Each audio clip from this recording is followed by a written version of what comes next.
Lagos, Nigeria's economic hub, is facing a deepening water crisis, with over 10 million residents lacking access to clean drinking water despite government allocations of 16 billion naira over the past 6 years. Many communities rely on unsafe water sources, exposing them to serious health risks, including cholera outbreaks and waterborne diseases. Residents continue to struggle with erratic water supply, contaminated wells, and the high cost of purchasing potable water, raising concerns about governance, infrastructure, and accountability in the water sector. Now, despite repeated promises from authorities, Lagos' water scarcity problem persists, forcing many to depend on expensive private vendors or untreated sources. As frustration grows, the question remains, why is a state with vast resources unable to provide such a basic necessity? Our correspondent Sumayya Abubakar has been on the ground on this matter. Let's take a look at her report. This is Agigi, one of the many areas in Lagos where access to clean water is a daily struggle. For residents here, getting potable water is not just a challenge, it is a crisis. Many depend on unreliable boreholes, contaminated wells, and in some cases, water vendors who charge exorbitant prices. It's very hard to get water because from where I'm living, I used to trek down to fetch water. Assuming you are here yesterday, you can see there are many people crowd there. There's scarcity of water, there is no light. Since 3 days or 4 days now, there's no light here. We don't know the issue all about.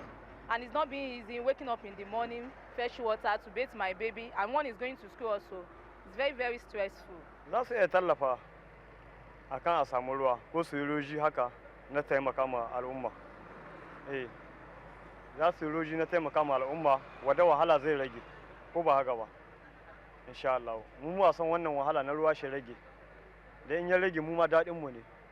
Flooding poses a major threat to water quality in Lagos.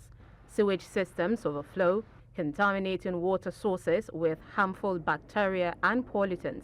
This leads to a spike in waterborne diseases, especially in local communities. People resorting to digging boreholes.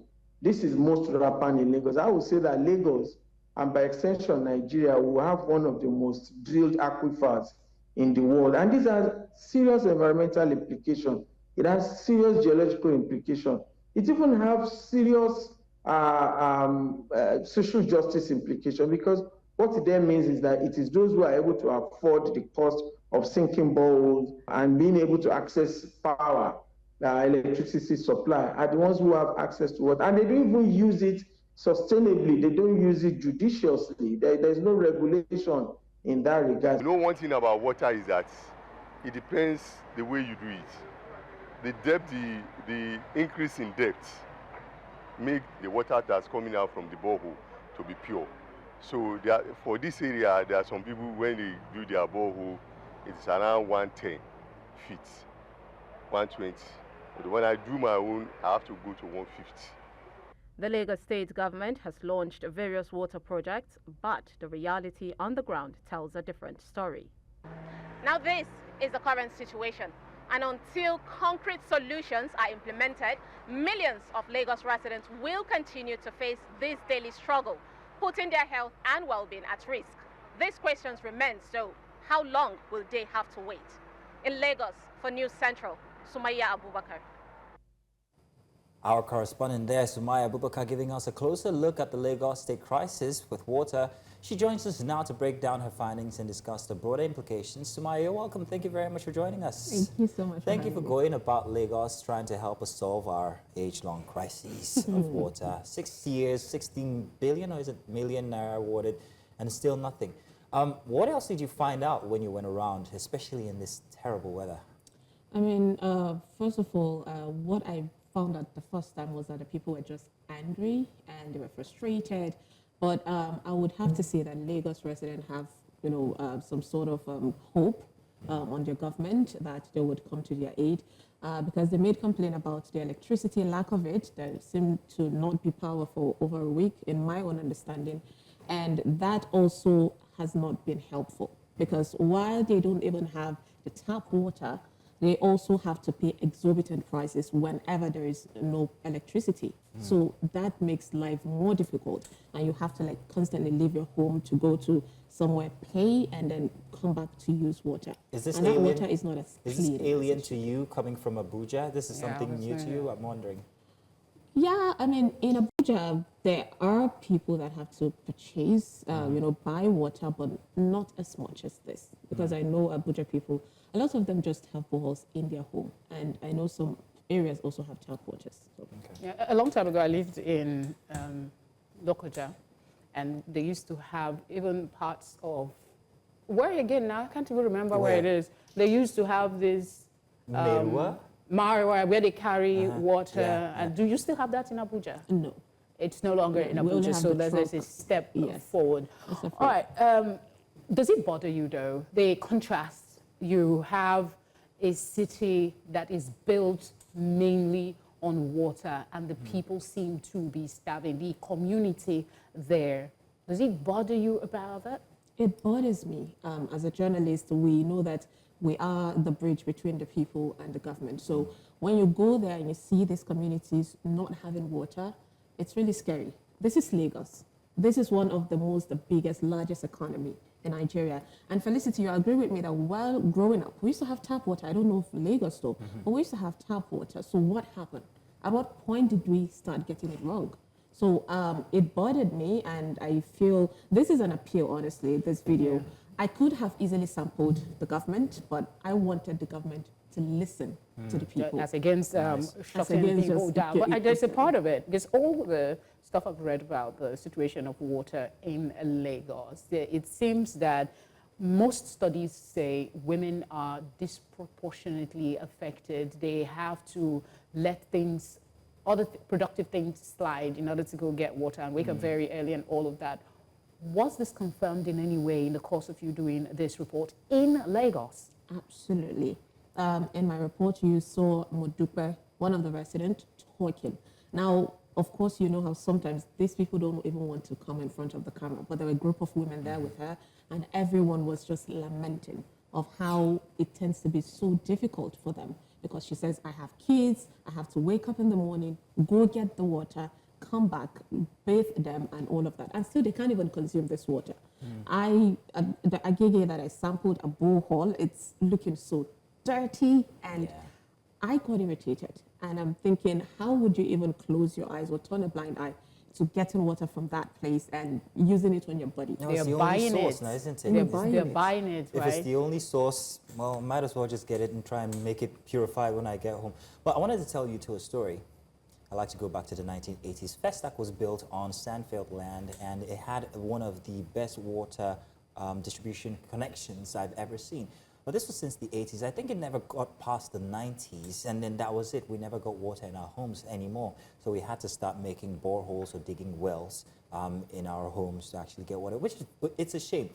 In your report, however, it is that people are buying this, I wanted to say commodity, but for God's sakes, it's natural. People are actually buying so much, especially when you note that people have to, first of all, get this water extracted. Perhaps electricity comes in. That would increase the cost. So I'm wondering exactly how much people were paying, how much it's costing Lagosians to get something that's supposed to be free.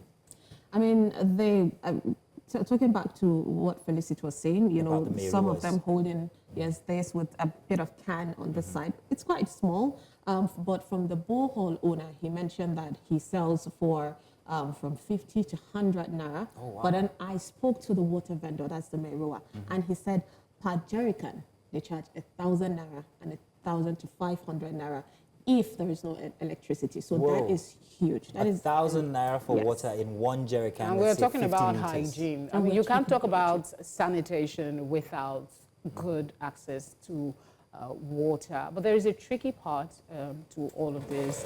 Lagos is not only the most populated, it is the one that has the most influx of people looking for a better life coming in. Given there's a lot more the state government can do, but do you believe, from your observation, that the state can really address this continuous increase in population? And what would be, I don't know if you've spoken to some experts on the matter, what would be an option for the Lagos State government to explore? I mean, based on my conversation with an expert, he mentioned the implications of this.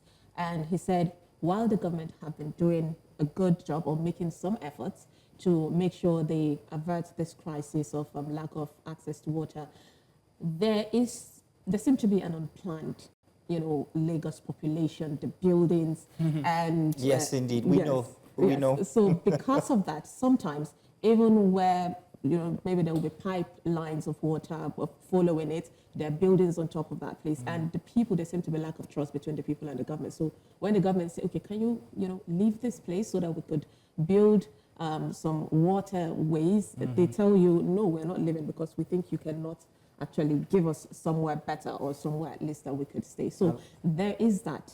But then the experts say, why not come, the government come in and then bring the people and then they'll find possible solution, because I do not believe that there is no solution. Yeah. There is always a solution. I did say in my monologue when we started that the trust deficit makes it impossible for people to believe government, even when they are sincere, even when they really want to do something. People will say, I don't trust you. Start today, you go drop them. The next governor will come, he go chop you, he go go. But let's hope that some solution will come. What did the women tell you specifically? I'm always talking about them. Of course, this concerns them. What did they tell you specifically that they wanted for the people in, let's not generalize now, for the people in Agigi? What did they say would help alleviate the challenge? They're spending money, they're wasting valuable, productive time looking for water, and then we have this heat wave that is here. For them, their major challenge was the electricity, because they said it affects everything. So they were calling, or they're still calling, on the state government to just help out, because that was the major thing. Walking around Lagos, everyone was asking, is it about light? I want to talk about the power. I want to talk about, so that was one of the major concerns for them. And then they said, we haven't seen tap water, but it would be mind-blowing if the government would give us tap water. I'm looking to be mind-blown someday. We want mind-blown. Sumayya, your experience in Lagos so far, have you enjoyed it? You're coming in from Abuja, yes? So Absolutely. Has it been jarring, acclimatizing to Lagos? Well, the Lagos people are great. They're great. You're great. Have you seen the ocean yet? Would you take me there? Yes, you want her to see the ocean. You have a car, take her, show her the sights, buy her ice cream, so that she can have... Easy now. Calm down. Is there a helicopter that can take me there? Because the Lagos traffic... No, it's not as bad if you know the times. Exactly. I used to, before I came to Lagos, they used to say, oh, don't, the traffic, do you think you can survive in Lagos? Well, now she drives around in Lagos effortlessly. But I suggest that you do before you go. It's a beautiful thing. Check it out at night. You'd find out it's very mesmerizing. You'd love it. Interesting. I'm going to clip and share with you, if I get there. You will. Thank you, Sumayya, for joining us to talk about the crises of water in Lagos.